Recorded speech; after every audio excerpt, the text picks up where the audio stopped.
Philadelphia is steep in broadcast history. From the early pioneering days of broadcasting in the 1920s to today, Philadelphia has always been at the forefront. The Delaware Valley has been home to some of the best local programming in the country, starting with the early soap operas and children's shows to pioneering the best news formats in the country. Much of it all began right here.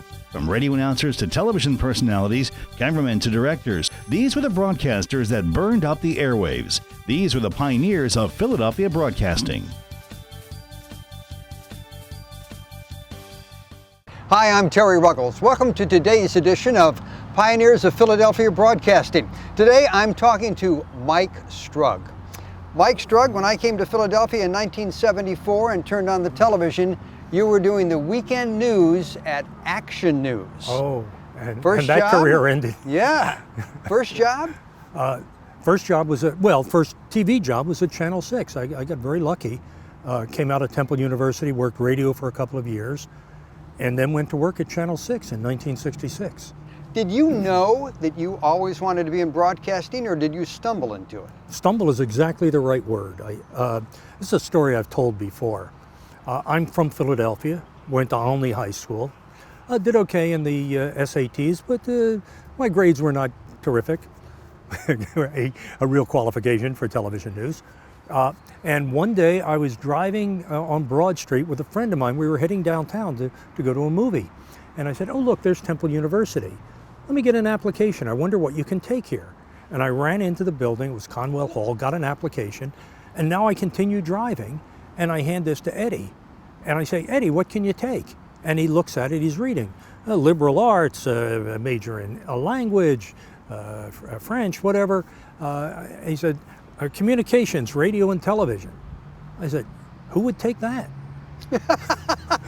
So I'll get in and then I'll switch to something else.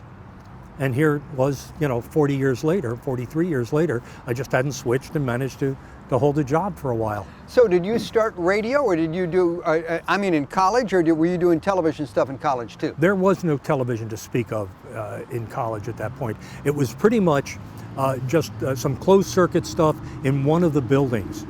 Other than that, there was no, if the Lone Ranger on radio comes back, I'm ready.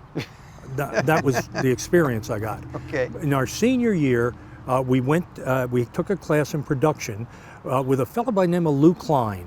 Lou Klein is still a professor at Temple University. He's been there for more than 60 years, I understand. And he was also the program director at WFIL, which was Channel 6 before it became WPVI. And he was the producer, for example, of the Bandstand program. In any event, he taught this one class, and the very first year we went to their original building. In the fall semester, we went out to 46th and Market, which is where Bandstand was in fact produced. The following semester, by the spring semester, they had moved to the round building on City Avenue, and that's where we took the second semester. I also tell the story that when I finally retired in 2009, that's when they knocked that building down. So my career spanned that building, that round building at Channel 6. All right, let's backtrack. Sure. You're at Temple, you graduate, you've got the sheepskin and some knowledge about broadcasting. How do you get in the door of that first job? You stumble along. One of the issues that I see today, because of legislation and the way things have changed over the years, a single company can own any number of radio stations in any city, and so many of them are owned by one company. Back then, every station was owned individually, with the exception of an AM/FM TV station. But each of the radio stations in Philadelphia had a separate owner, and each of them was required to do news, something they're not required to do anymore. And so I applied at every station in Philadelphia. I eventually got a job at what was then WDVR. It's now More 101. It was then Easy Listening. I worked there for a few months. Then I got another job at what is now WXTU. That was then Wi-Fi, before the word Wi-Fi meant something else. And what are you doing? Are you clearing copy, or you getting coffee? Or whatever they wanted me to do. I did news every 3 hours on WDVR, and the way we've got our news, we had no wire machine. They had only gone on the air in May. Interesting.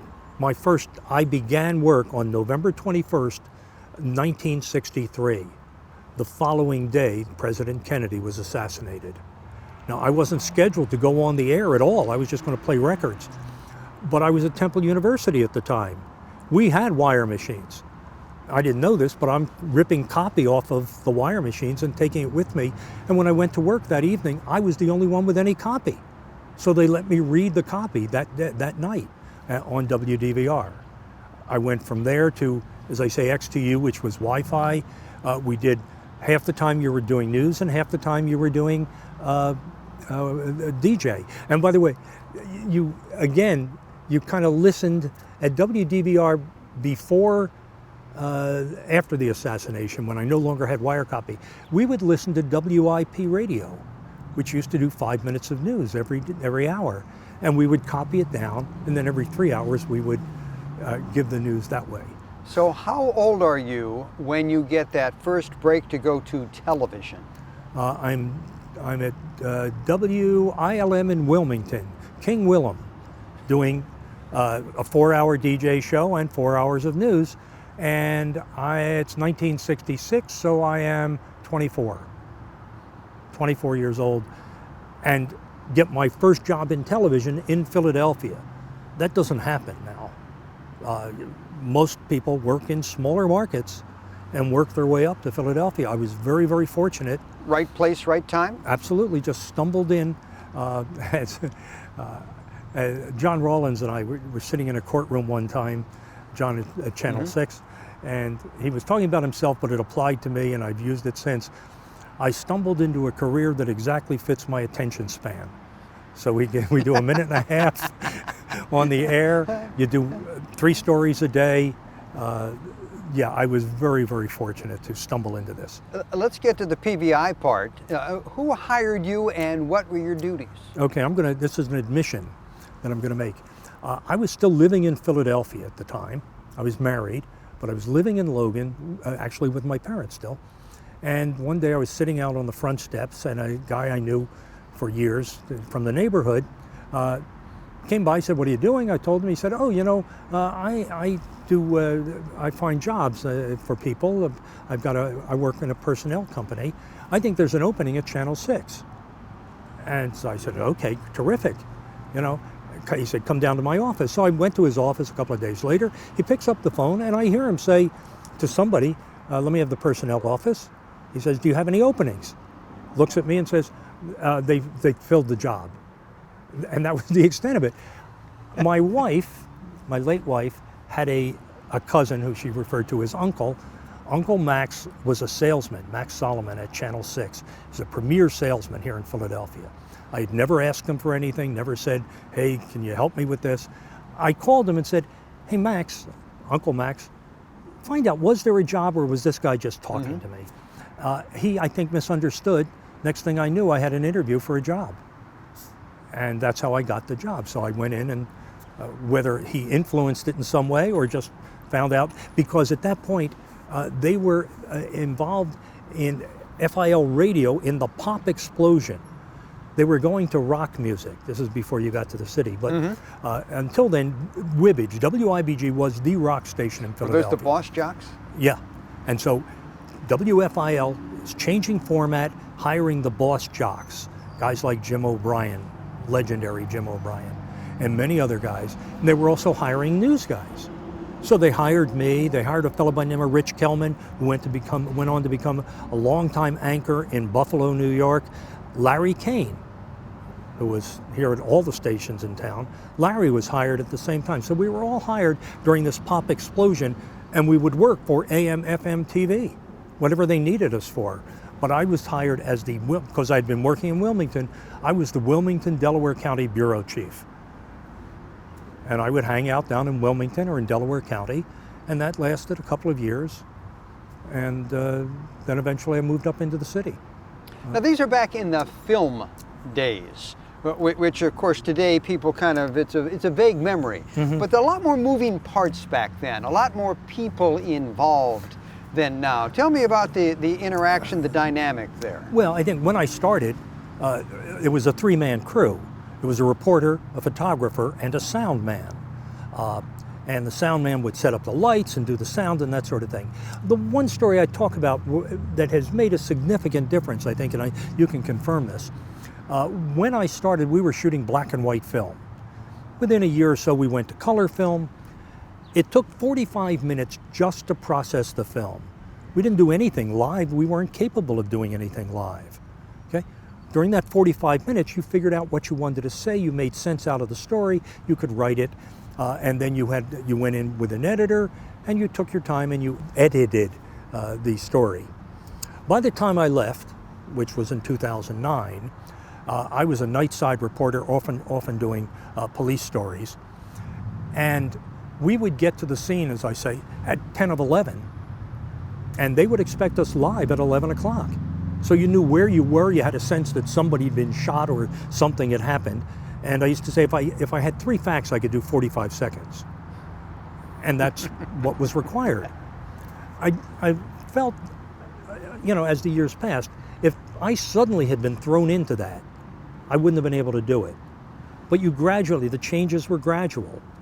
And so the comparison I always make is, if you throw a frog into boiling water, he jumps out, put him in cold water, turn up the heat, and he cooks. I was cooked. And I'm not saying that in a negative way. No, I I'm saying understand. you learn. It's a pretty good analogy. It's a slow process, analogy. but you learn it that way.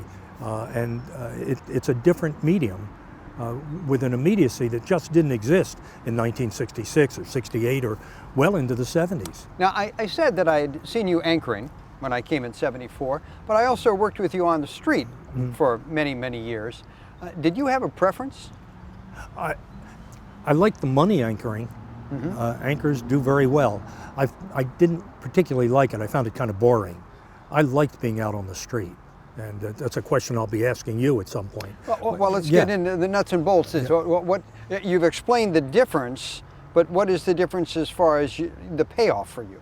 Oh, well, I think when you're anchoring, you are writing, and you may have sometimes, occasionally, although even then you hardly ever had to ad lib because nothing was live. It was all pretty much scripted. And so you came in, you wrote something, other people wrote it, you figured out what you were going to say, and then you went home at the end of the day. As a reporter, you didn't know what you were going to do on any given day, or generally didn't know what you were going to do. And that was exciting. I enjoyed that. I don't know that everybody, I know there are people that like to know, what am I going to do an hour from now? We lived in that environment where you didn't know what you would be doing any given day. Over the years, I watched you display a whole lot of talents. Hard news, feature writing, interviewing, live shots. They all require different skills, but do you have a preference do you like hard news rather than features? I guess I kind of enjoyed doing it all. That was part of the fun. I thought the feature work brought out the greatest effort in the writing and production. The creativity. The breaking news, that there's been a fire or a shooting or whatever, that takes a different skill. And requires that you establish relationships with police and fire and learn to talk. There is nothing more difficult, I'm sure you'll agree with this, than walking up to the home of someone who has just lost a relative in a shooting or an accident or something, and talking to these people and getting them to respond to you. And it requires that you show great empathy. You're leading me to my next question, which is, whether it's hard news, tragedy, or feature, which is a tearjerker, did you ever bring it home with you? And if so, how do you shake the monkey? I generally, I don't think I did. I think about it the way a surgeon might, doing a surgery and occasionally may lose a patient. You feel badly, but I don't think I necessarily. I'm sure when we're finished with this, a half hour from now, I'll say, oh, but there was that time where I remember that happened. Yeah. But there's nothing that comes to mind in that sense. 30-some years, what, 37, 38, how many years? 43. 43. God bless you, my friend. Yeah. 43, well, you weren't... 43 years, a lot of big things had happened. Philadelphia was a news mecca. Let's talk about some of the big stories that you remember that you were in on. You know, it's interesting that you say that. It's 43 years, but 3 different jobs. So you had a long career at Channel 10, and we can point to other people. Jim Gardner's been at Channel 6 in '77. As I tell the story, I worked for a few years and then they realize I can't do it and they get rid of me. So I've been fired. You don't get fired in news, by the way, or television. Your contract isn't renewed. You're not renewed. You're not renewed. I'm sorry. I feel like I was fired, but they just didn't renew my contract. So I worked 12 years at Channel 6 rather, and then 10 years at Channel 3, and then the next 20 years really at Channel 10. I don't know. You know, when you ask these questions, suddenly you draw a blank. I think one of the really enjoyable series that I did, you may remember Jim McGowan, the paraplegic who tried to swim the English Channel. From your station, Steve Levy covered it, and Gary Papa from Channel 6, and all of us ended up over in England when he was trying to swim the channel. But we did those stories over the course of a year and a half as he was preparing. And he was, God bless his soul, he's gone, but he was such an interesting, likable man that you came away from that feeling, gee, I like doing this story, I like working with this guy. So you do build relationships with people. I think that's one that comes to mind instantly. I'm a little surprised you don't talk about the Bicentennial, the Move, the Gulf Fire. Okay, well, I can go through those. The Bicentennial, I was the Bicentennial reporter at Channel 6. I have video of, I took my son, because we were trying to teach history. So what I did in one series was I took my son to places like Valley Forge or Independence Hall and would tell him the story, but in fact we were telling the audience the story. We did graveyards in historic graveyards. It was a great assignment. I did enjoy that. So that one I did. By Move, the first Move, I was on the assignment desk at Channel 3. By the big Move, the one out at Osage Avenue, where the whole block burned down, I was the feature reporter. And I guess you'll appreciate this because Channel 10 did such a wonderful job of covering that with Pete Kane hiding. And Pete Kane was a photographer who found a place in a home right across from where it was happening and shot this whole thing. And I remember sitting at home watching, because that wasn't on the air because it wasn't live at that point, but you would put a camera on a mast and had this wonderful video, high video, and nobody else had that. Wonderful, terrible video. It's kind of an oxymoron there. Yeah, okay. Kind of an oxymoron. Yeah, that's the way we look at these things, isn't it? So in any event, I was a feature reporter. I came to work. There was nothing for me to do. You can't do anything about the circus coming to town or anything else. There are no happy stories that a feature reporter would do. But I took a ride out to Osage, out to West Philadelphia. And after our 6:30 news, I was telling the crew that I saw Channel 6 and they must have put a camera up on a mast. Let's do that. And so we had brought the mast down and we're in the process of putting the camera on it, and it's burned into my memory as I saw the helicopter come across and drop that bomb. And you heard the explosions. Shortly after that, the smoke started rising. And little did any of us know what was going to transpire in the next 12 to 36 hours. And despite the fact I was the feature reporter, I was then put to work doing stories. I was there overnight. I was going to say, it's doing all hands stories on deck. because it became a tourist attraction. People were driving out there at 3, 4 o'clock in the morning where the fire had gone through the neighborhood already and everything. It was still burning, but people were coming out to see it. How about some lessons learned? I'm not sure I have an answer to that one. They're personal lessons about how we do our job. I'm thinking, when I think about that, I think about human nature, and the people that I've seen have good reactions, bad reactions. Mankind doesn't cease to amaze me. I hear what you're saying. Most people are good people. I said this, they made a big deal out of my retirement, and I was on the shows and we were talking about various things. When I was the police reporter, most of the time you're in areas where bad things are happening. But in the worst areas, 99% of the people are good people, just interested in the same things we're interested in. Yeah. Raising their families, making a living, having a shelter, and occasionally being able to go on vacation. There were a number of years you alluded to about when you just kind of went out and you were this reporter just cruising the city, waiting for something to happen. What did you think about that? What were the challenges, and what were some of the payoffs? That was a magic time. That was a Channel 10, by the way, where we were assigned. One of the news directors came up with this idea that normally there were two crews working at night, two reporters and crews, and I became the third reporter and a third crew, and we would literally cruise with our police scanner on. The effort was, everything is breaking news today. I mean, it doesn't matter what it is, it's breaking news. Back then we didn't use it quite as much. It really had to be something new for it to be breaking news. And what we found is that by doing it that way, we could get to the scene of the shooting, the murder, the bank robbery, whatever it was, 15 or 20 minutes before the other crews, because they would be doing some other story that they had been assigned. What about pressure from management, though, to produce? That was a very rare moment where the reality is we generally produced on average 4 nights out of 5. Okay. But there were nights where nothing happened. Eventually management changed, and so did that. And they decided, no, you've got to have an assignment, and then we can break you if something happens. Which leads us to how the profession has changed with demands and the type of journalism you see today compared to what you started with back in the 60s.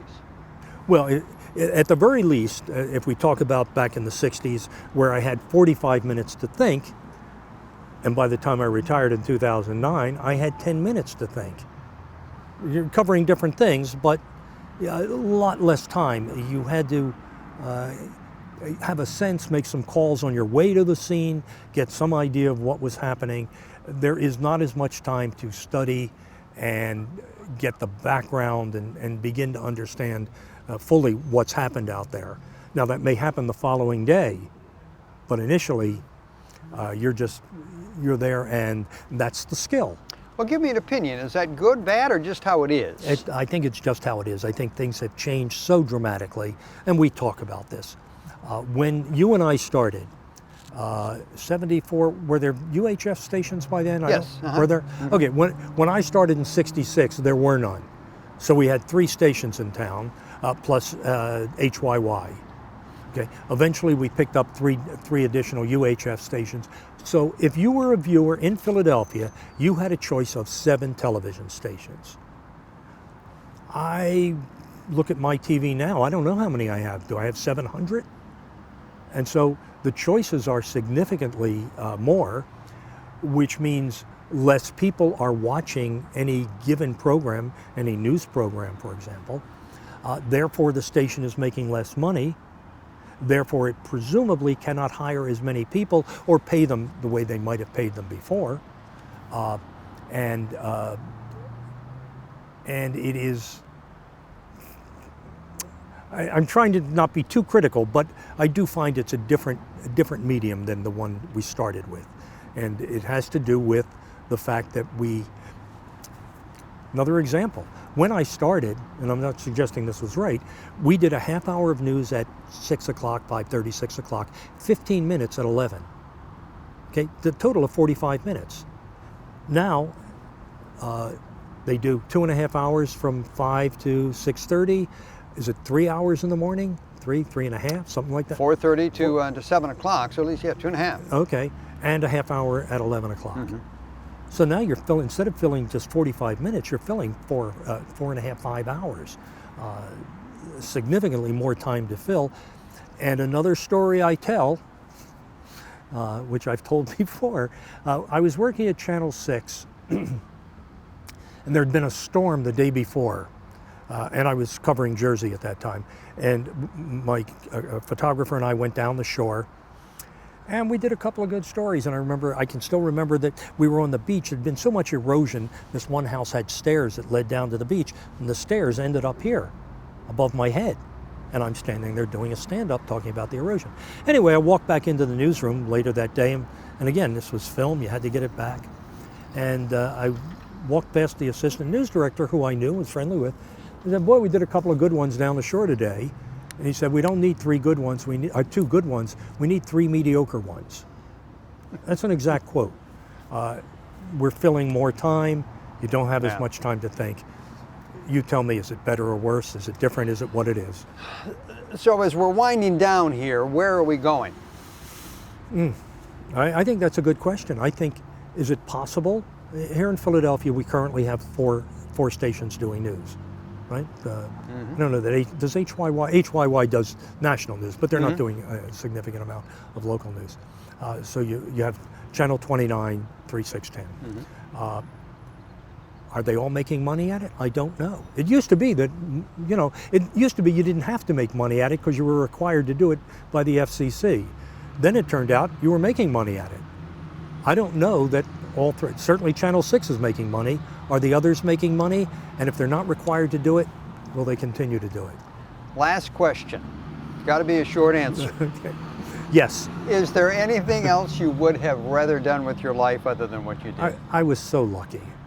I stumbled into a career that exactly fit my attention span, and it couldn't have been more fun. Or you know this. Yeah. We were so fortunate to have worked at the time we worked, for the people we worked for in the city. It was a great place to work. No complaints. Michael Strug, you've made Philadelphia a nicer place to live. And so do you, Tara. It's Thank you for your service. Great to work with you and against you occasionally. Thanks for joining us for this edition of Pioneers of Philadelphia Broadcasting. We look forward to seeing you next time.